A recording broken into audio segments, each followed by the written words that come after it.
Good evening. आज आज आप लोगों को हम थर्ड चैप्टर करंट इलेक्ट्रिसिटी से कुछ ऑब्जेक्टिव टाइप क्वेश्चन बताएंगे जो हर एग्जाम में 1 नंबर क्वेश्चन में आता है ना। ऑब्जेक्टिव टाइप क्वेश्चन वो हर कंपटीशन एग्जाम में भी उससे क्वेश्चन बन सकते हैं। तो इसको आप लोग कम से कम 50 क्वेश्चन हम आप लोगों को बताएंगे। उसको स्टार्ट से लास्ट तक देखेंगे तभी सब कुछ क्लियर हो पाएगा।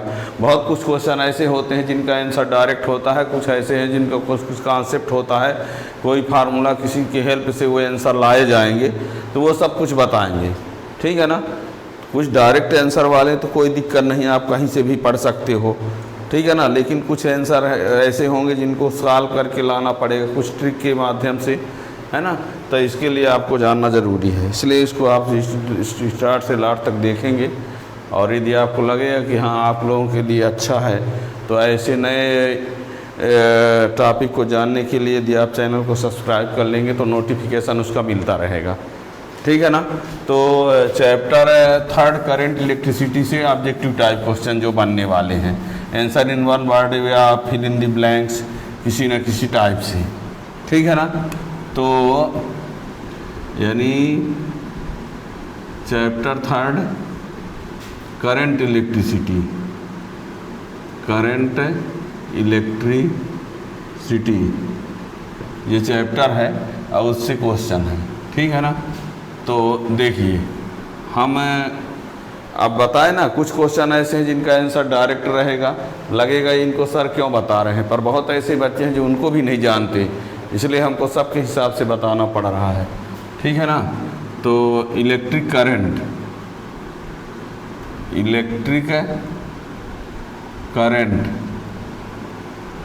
Is a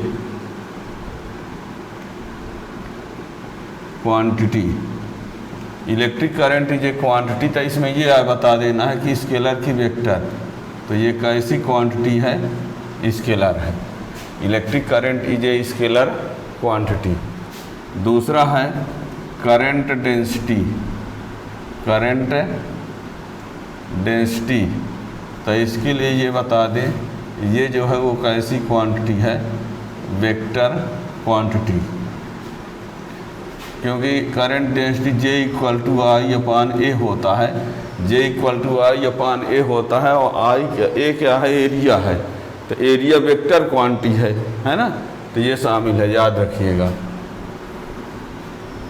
unit of current density, तो ये हो जाएगा एम्पियर पर मीटर स्क्वायर, ठीक है ना।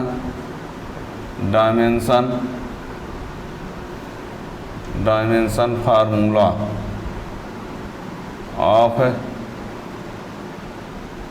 करंट डेंसिटी, J/A, तो I का तो एम्पियर होगा, इसका एरिया तो L स्क्वायर, तो m/2T0A, ये I/A है तो I एम्पियर होगा, A एरिया है तो एरिया का L स्क्वायर हुआ ऊपर जाके ये, ठीक है ना। और इसका तो करंट एम्पियर होता जानते हैं, ठीक है ना। ये फिर इसके बाद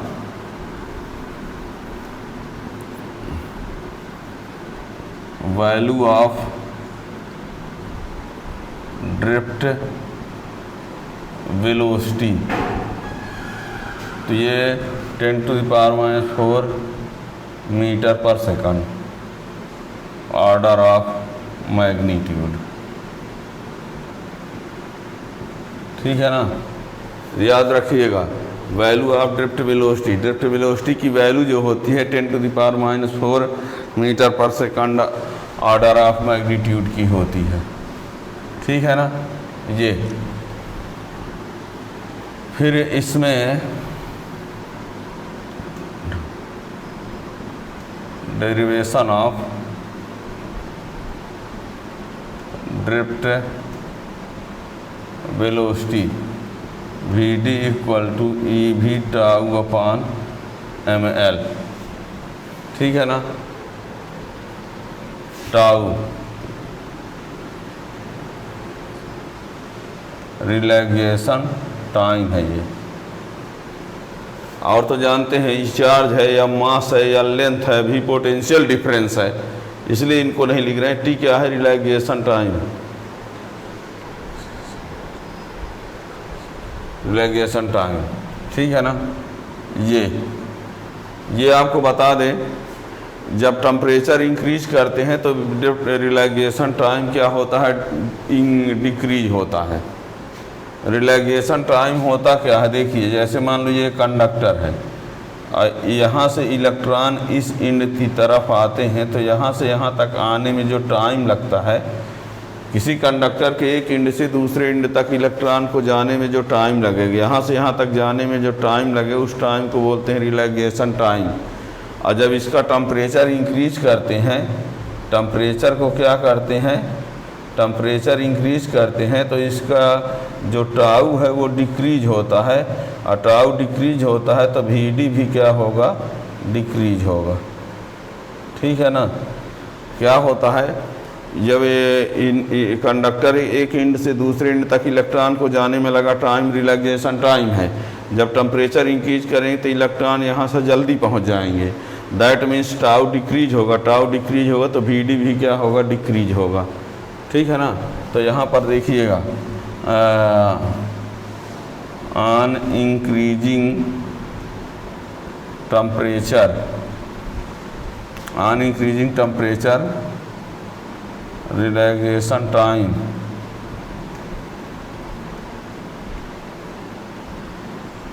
decreases as a result drift velocity also decreases।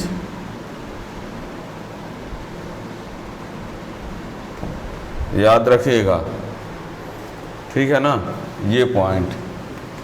Temperature increase, tau decrease, drift velocity भी डिक्रीज, ठीक है ना। फिर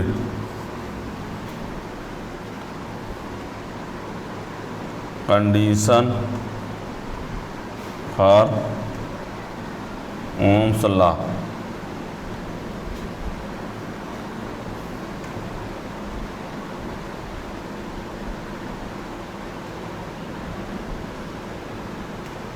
does not change or no strain on the conductor. याद रखिएगा, condition for Ohm's law, Ohm's law के लिए कंडीशन है temperature does not change and no strain on the conductor. Conductor में कोई स्ट्रेन नहीं होनी चाहिए, ठीक है ना। ओम्स लॉ इज वैलिड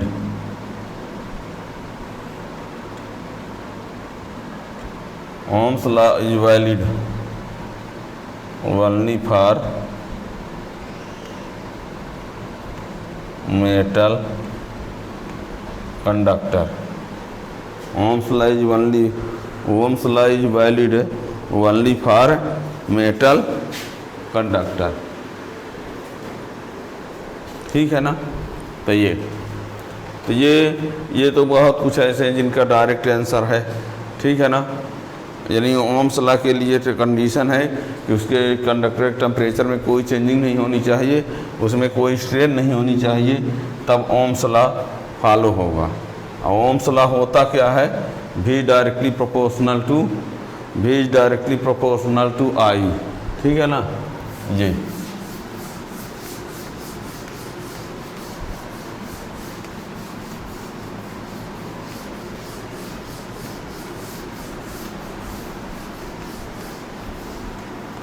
अब यहाँ 10 number, unit and dimension of resistance. तो ये रहा ओम, और डायमेंशन ml² T-3a-2, ठीक।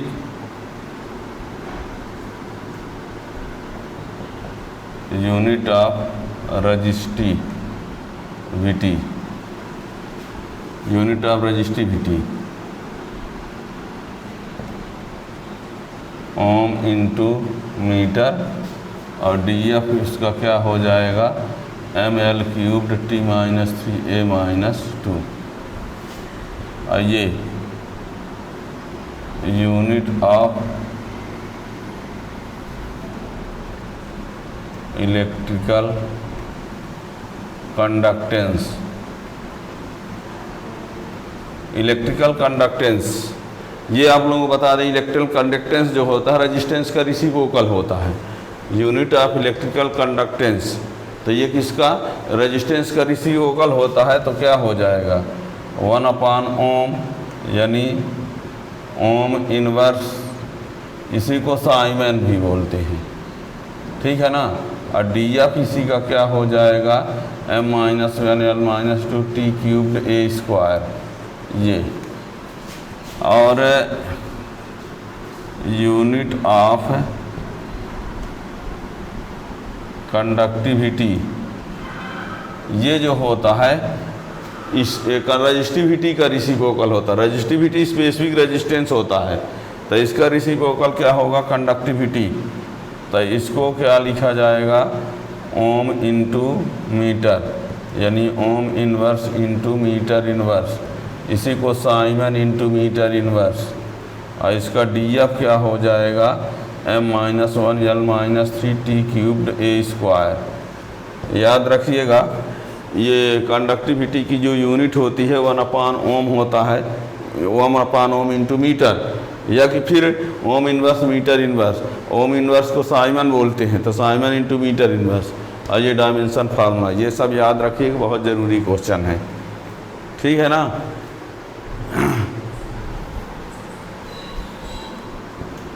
फोर्टीन नंबर,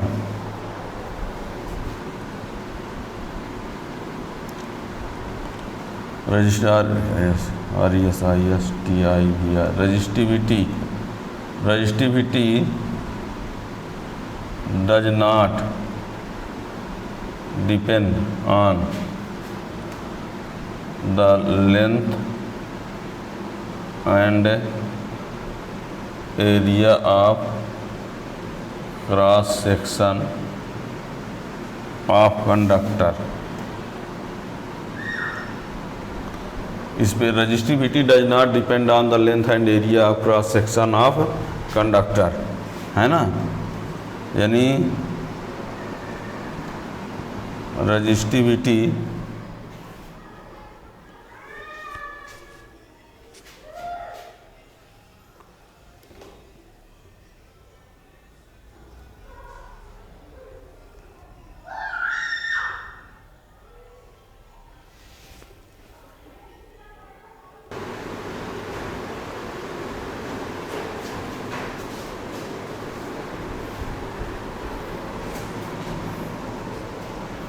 ये जो रजिस्टिविटी है, अभी थोड़ी सी लाइट डिस्टर्ब हो गई थी। यहाँ देखिए resistivity depend on material and temperature. Resistivity जो होता है डिपेंड होता है मटेरियल पर और उसके टेम्परेचर पर, यानी मटेरियल और डिफरेंट मटेरियल की रजिस्टिविटी की जो वैल्यू होती है वो डिफरेंट होती है, और टेम्परेचर इंक्रीज होने पर रजिस्टिविटी इंक्रीज होती है, ये भी है, ठीक है ना। तो ये अब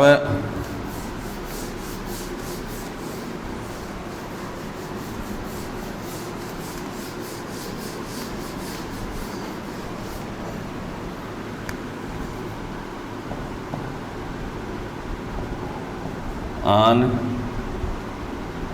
increasing temperature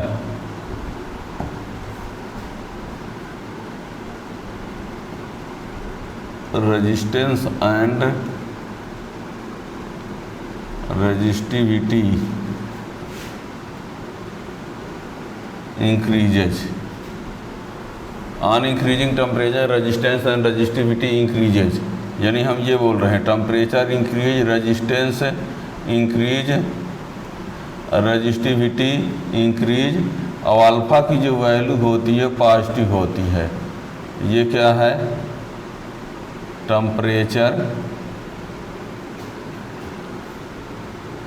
टेम्परेचर कोफिशिएंट।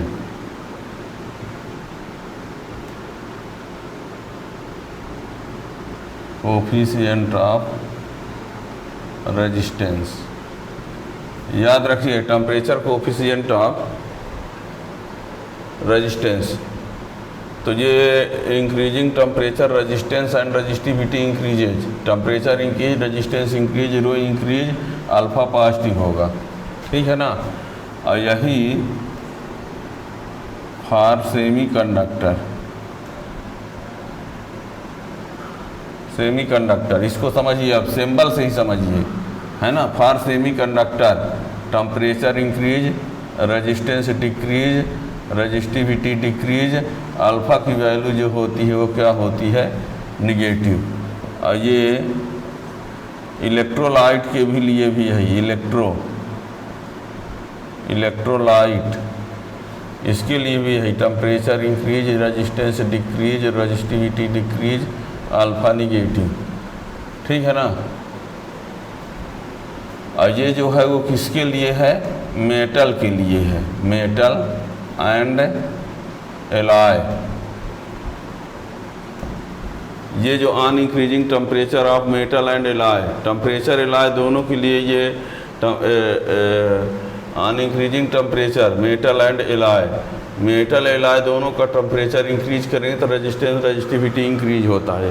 यानी ये जो लिखा गया है वो मेटल और एलॉय दोनों के लिए है, और ये जो है वो सेमीकंडक्टर के लिए है, इलेक्ट्रोलाइट के लिए। यानी इलेक्ट्रोलाइट और सेमीकंडक्टर के लिए एक होता है, और मेटल और एलॉय के लिए एक होता है, और सेमीकंडक्टर इलेक्ट्रोलाइट के लिए एक होता है।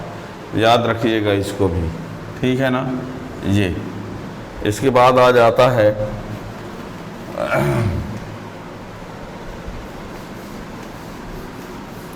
इसमें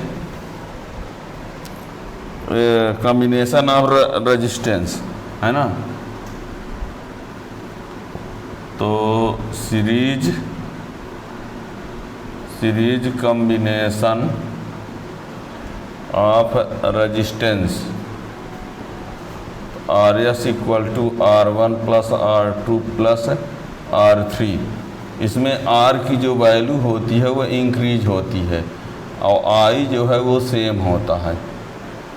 जब सीरीज में कंबाइन करते हैं रेजिस्टेंस को तो RS की वैल्यू का फार्मूला ये होता है, और इसमें इक्विवेलेंट रेजिस्टेंस इंक्रीज होता है, और करंट की वैल्यू सब में क्या होती है? सेम होती है। ठीक है ना? ये लिख दीजिए, in series combination of resistance RS equal to ये। ठीक है ना? और यही for N resistance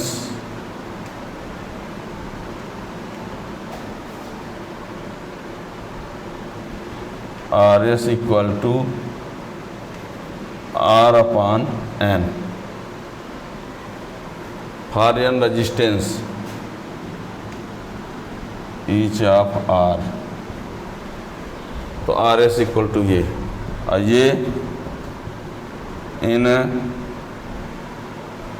parallel combination of resistance, तो 1 upon RP equal to 1 upon R1 plus 1 upon R2 plus 1 upon R3।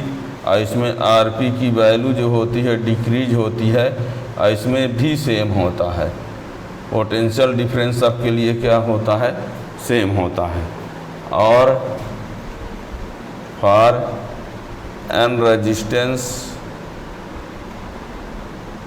Each of R, तो RP इक्वल टू होता है इसमें तो NR हुआ था, और इसमें क्या होगा? R/N। ये थोड़ा गलती से लिख दिया था हमने, याद रखिएगा, है ना। RS इक्वल टू NR होगा और इसमें RP इक्वल टू R/N होगा, ठीक है ना। ये गलत हो गया था, थोड़ा सा इससे करेक्शन कर लीजिएगा, ठीक है।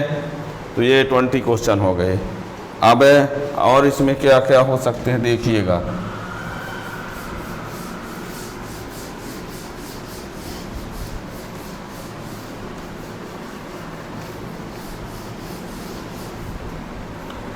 ये 21 रेजिस्टेंस के बाद मोबिलिटी क्या होता है।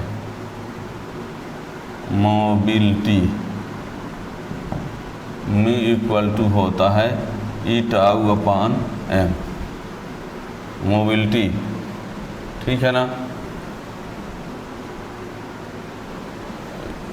इसमें यूनिट ऑफ मोबिलिटी,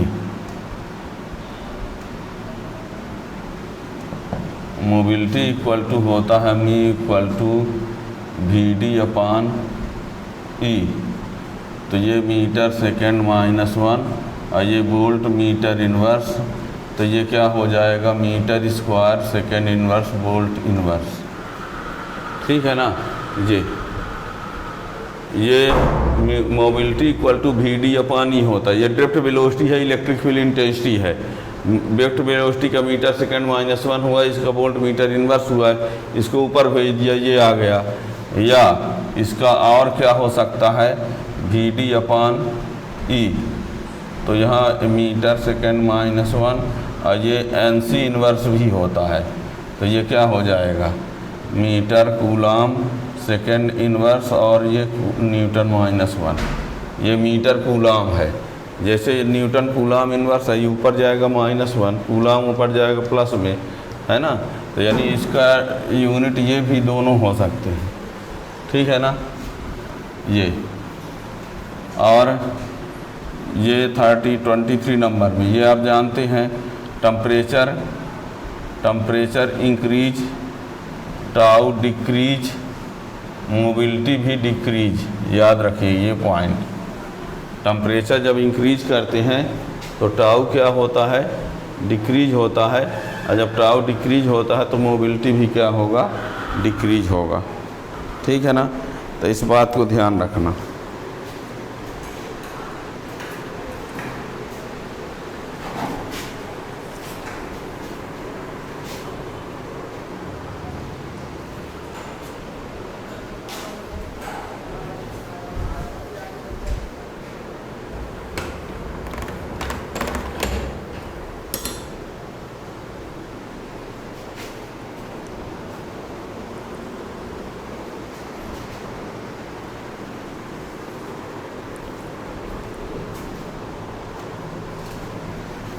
हो गया 24 मोबिलिटी के बाद। मोबिलिटी के बाद इसमें आपको बता दें इसमें क्या आ जाता है। मोबिलिटी के बाद इसमें सेल आता है ना। सेल क्या होता है cell is the source of electric energy, चाहे इलेक्ट्रिक करंट लिख दीजिए, इलेक्ट्रिक करंट, ठीक है। सेल में क्या होता है electromotive force, maximum potential difference between anode and cathode is called electromotive force यानी EMF when cell is in open circuit. देखिए जब सेल ओपन सर्किट में होगा जब सेल ओपन सर्किट में होगा तो एनोड कैथोड के बीच का जो पोटेंशियल डिफरेंस होगा उसको क्या बोलेंगे, इलेक्ट्रोमोटिव फोर्स कहेंगे। जब सेल ओपन सर्किट में होगा तो एनोड और कैथोड के बीच का पोटेंशियल डिफरेंस क्या होगा, इलेक्ट्रोमोटिव फोर्स होगा जब सेल ओपन सर्किट में होगा। और यही यदि सेल क्लोज सर्किट में हो जाए तो उसी को क्या कहते हैं, टर्मिनल वोल्टेज। इसी को क्या बोलने लगेंगे, टर्मिनल वोल्टेज कहेंगे। यानी सेल का एनोड और कैथोड के बीच का पोटेंशियल डिफरेंस टर्मिनल वोल्टेज है ना। यानी potential difference between anode and cathode is called terminal voltage, terminal voltage when cell is in closed circuit. क्या होगा, potential difference between anode and cathode is called terminal voltage when cell is in close circuit. जब cell close circuit में होगा, open circuit का means होता है cell से current ना ले रहे हों, और क्लोज सर्किट का मीन्स होता है जब सेल से करंट ले रहे हों। तो जब सेल से करंट ले रहे होते हैं तो एनोड कैथोड के बीच का जो पोटेंशियल डिफरेंस होता है वो टर्मिनल वोल्टेज होता है। और जब करंट नहीं ले रहे होते हैं तो उस समय का जो वोल्टेज होता है वो इलेक्ट्रोमोटिव फोर्स होता है। ठीक है ना। ये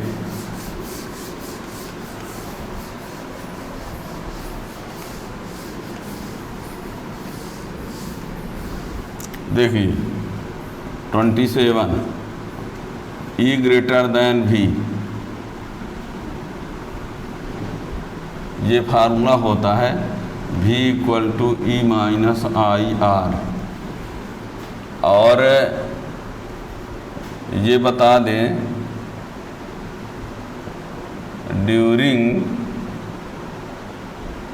during charging of cell E less than V, उस समय ये V equal to E plus I R होता है। जब सेल को चार्ज कर रहे हो तो ध्यान दीजिएगा, इलेक्ट्रोमोटिव फोर्स टर्मिनल वोल्टेज से ज़्यादा होता है, लेकिन एक परिस्थिति ऐसी होती है कि जब सेल को चार्ज कर रहे होते हैं तो E जो है V से छोटा हो जाता है, और अदर केस में जो है वो E क्या होता है, V से बड़ा होता है। याद रखना, E जो है V से बड़ा होता है। E EMF है, ये EMF है, ये क्या है, टर्मिनल वोल्टेज। ये इलेक्ट्रोमोटिव फोर्स है, ये terminal voltage. Electromotive force terminal voltage से बड़ा होता है, और उसके V equal to E minus I R formula होता है ना। R इंटरनल रेजिस्टेंस है, और जब चार्ज कर रहे होते हैं तो यही फार्मूला ये हो जाता है, EMF उससे छोटा हो जाता है टर्मिनल वोल्टेज से। ठीक है ना। ये एक फार्मूला होता है E/V माइनस 1, ये इंटरनल रेजिस्टेंस का एक फार्मूला होता है ना। यानी formula for internal resistance of cell, ये इंटरनल रेजिस्टेंस ऑफ सेल का ये फार्मूला हो गया। ठीक है ना। अब इसमें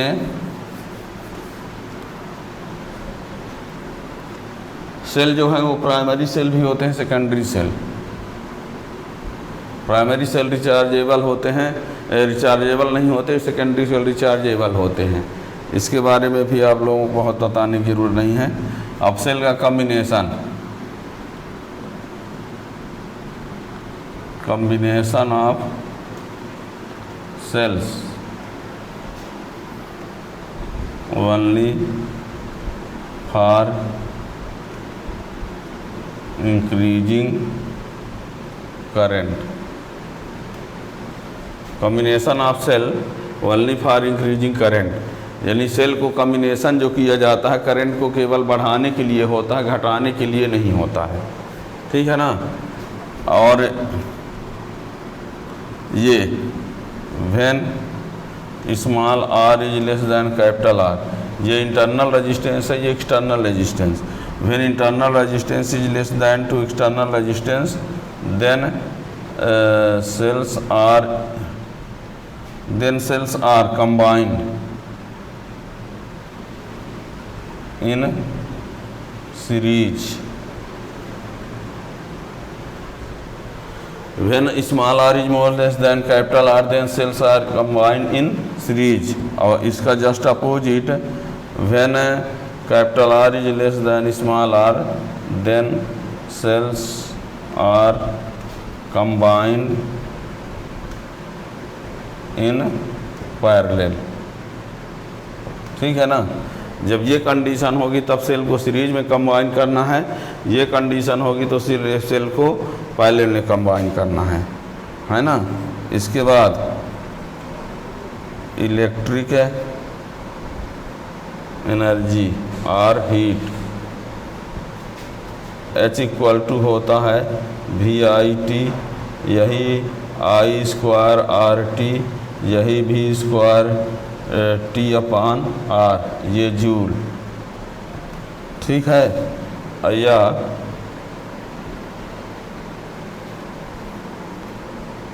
ठीक है ना।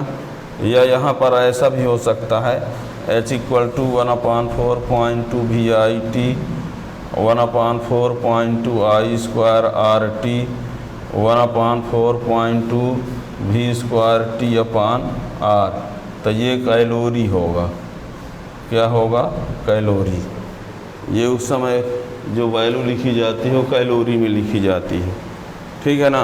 Where 1 joule equal to 1/4.2 calorie, 1 joule equal to 1 joule equal to 1/4.2 calorie.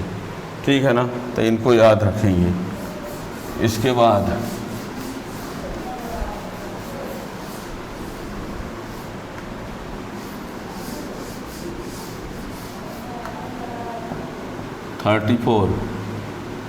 Power equal to होता है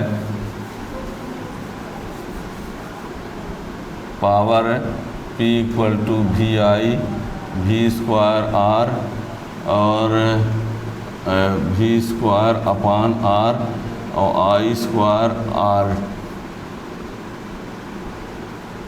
ठीक है ना। यानी P इक्वल टू ये होता है, ये भी होता है, ये भी होता है, याद रखिएगा।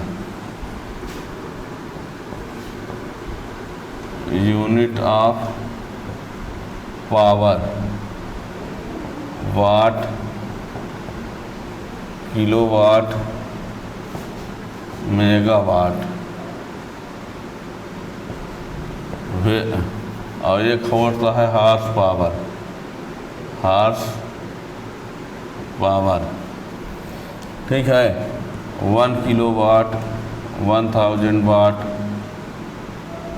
1 मेगावाट 10⁶ वाट और एक हॉर्स पावर तो 746 वाट।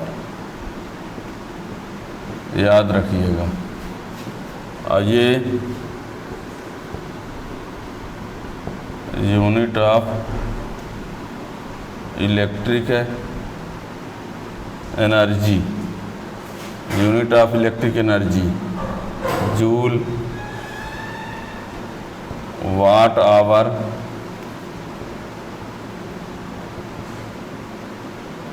And kilowatt hour. ठीक है। वेयर 1 वाट आवर तो ये 3600 जूल और 1 किलोवाट आवर तो 3.6 × 10⁶ जूल। ठीक। और 1 किलोवाट आवर निकालने का फार्मूला होता है power in watt into time in hour upon 1000। ठीक है ना। यदि मान लीजिए किलो, इसी किलोवाट आवर को क्या बोलते हैं? यूनिट कौन सी यूनिट? वो बिजली का बिल जो आता मीटर ऊटर में वो यूनिट बराबर होता है वाट इंटू आवर अपॉन 1000। पावर लिख दो, जितने वाट का इंस्ट्रूमेंट वो लिख दो, जितने टाइम तक चलता है वो लिख दो, अपॉन 1000 कर दो तो आ जाएगा कि इतनी यूनिट बिजली खर्च हुई। ठीक है ना। जितने वाट का इंस्ट्रूमेंट हो वो लिख दो, जितने टाइम तक चलता है वो लिख दो, अपॉन 1000 कर दो तो पता चल जाए कि कितनी यूनिट बिजली खर्च हुई। उसी को किलोवाट आवर आज बोलते हैं और वही यूनिट है। ठीक है ना। तो ये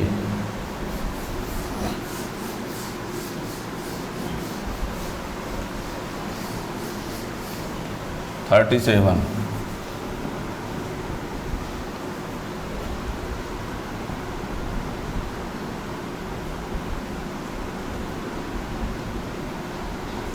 first law sigma I equal to 0।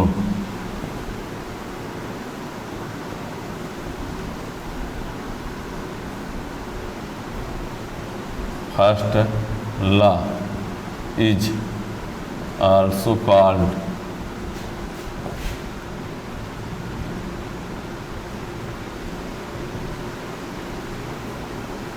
Current law यानी KCL and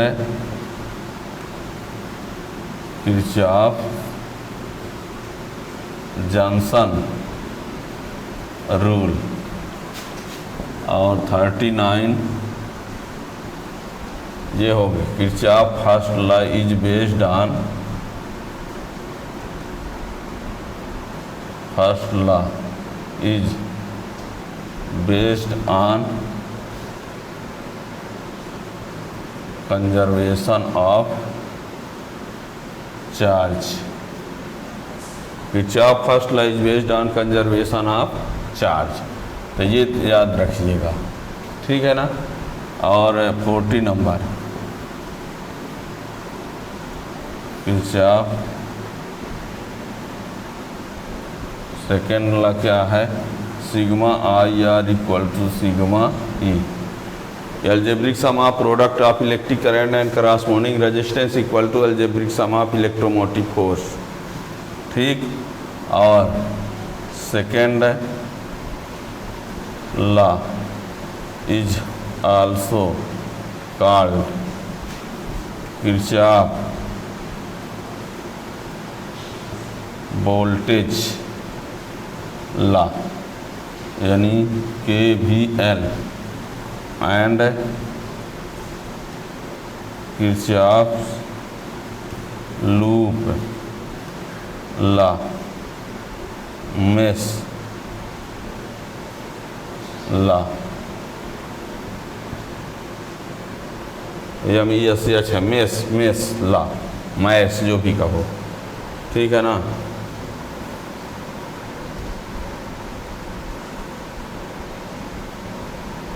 second law is based on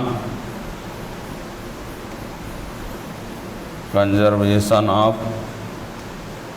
energy. ठीक है ना। ये हो गया।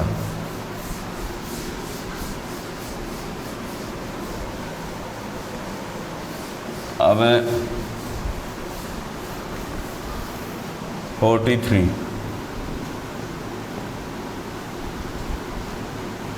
Stone bridge principle P/Q equal to R/S। Wheatstone bridge principle P/Q equal to R/S। ठीक है ना। ये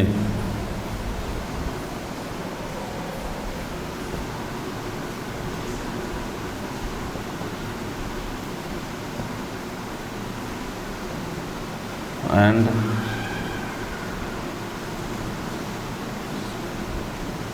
रेजिस्टिविटी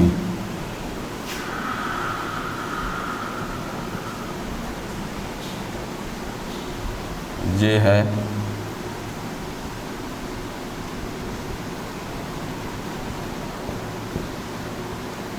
मेटल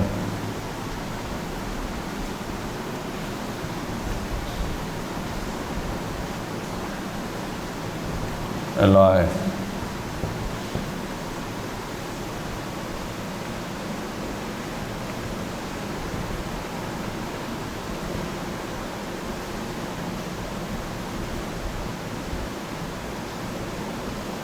एक और भी बनाए देते हैं। ये अधिक इम्पॉर्टेंट है, ध्यान रखना। ये है सुपर कंडक्टर।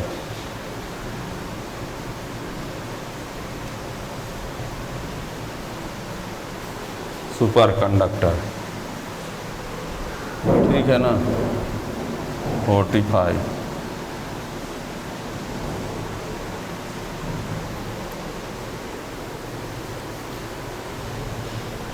इतना याद रखिएगा, ये मेटल कंडक्टर है, ठीक है ना।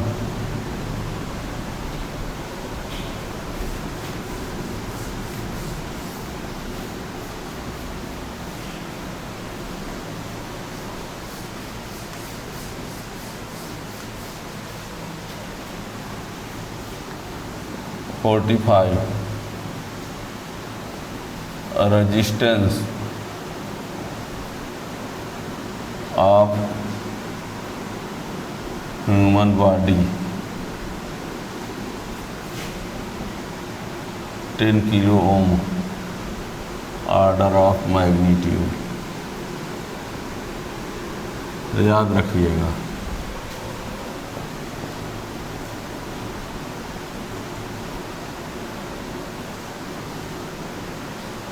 और ये बता दें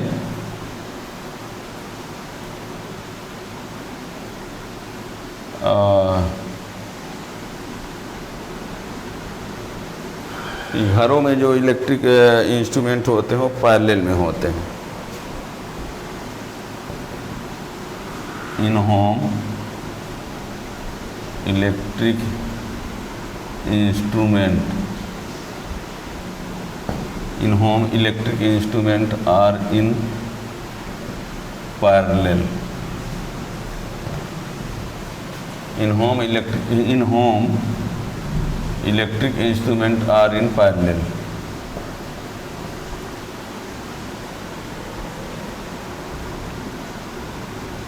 इन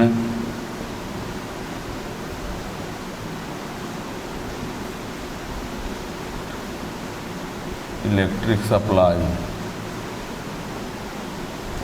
इन public electric supply alternating current, in public electric supply alternating current।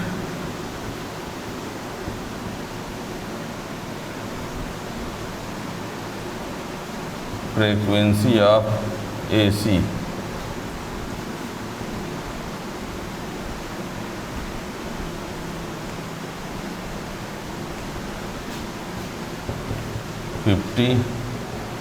Hz।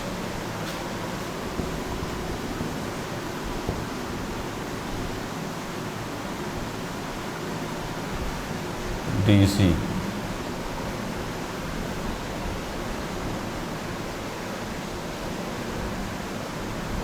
Zero. ये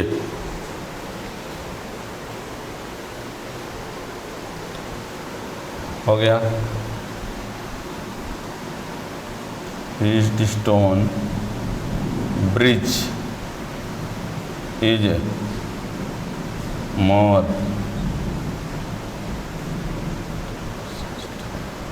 Wheatstone bridge is more sensitive when all four resistance are in same। Heat stone bridge जो होता है वो ज़्यादा सेंसिटिव होता है जब सभी रेजिस्टेंस क्या होते हैं, सेम होते हैं, ठीक है ना।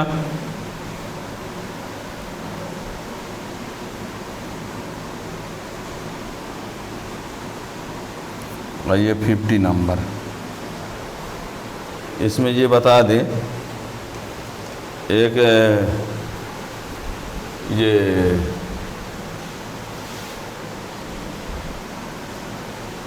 alternating current is more dangerous than AC। alternating current is more danger than direct current. ठीक है, alternating current is more danger than direct current, है ना। AC ये है और ये DC, ठीक है ना। इसके बारे में आप लोग 7 चैप्टर में एक डिटेल में पढ़ेंगे, पूरा अल्टरनेटिंग करंट का चैप्टर ही है। तो ठीक है ना। तो इतने क्वेश्चन आप लोगों को हम बता दिए। स्टेट बोर्ड और CBSE बोर्ड किसी भी एग्जाम में ये क्वेश्चन इससे कुछ ना कुछ बनते ही हैं, है ना। अब वैसे आपको और भी पढ़ना पड़ेगा, ये नहीं है कि बस सिर्फ यही पढ़ लेंगे, पर जो ज़्यादातर स्टेट बोर्ड में जो क्वेश्चन आते हैं वो इन्हीं से आते हैं, ठीक है ना। और किसी कंपटीशन के लिए कुछ और भी पढ़ना पड़ेगा, पर किसी स्टेट बोर्ड के लिए ऑब्जेक्टिव टाइप क्वेश्चन जो 3rd चैप्टर से कंटेन होंगे वो इससे ही आ जाएंगे, ठीक है ना।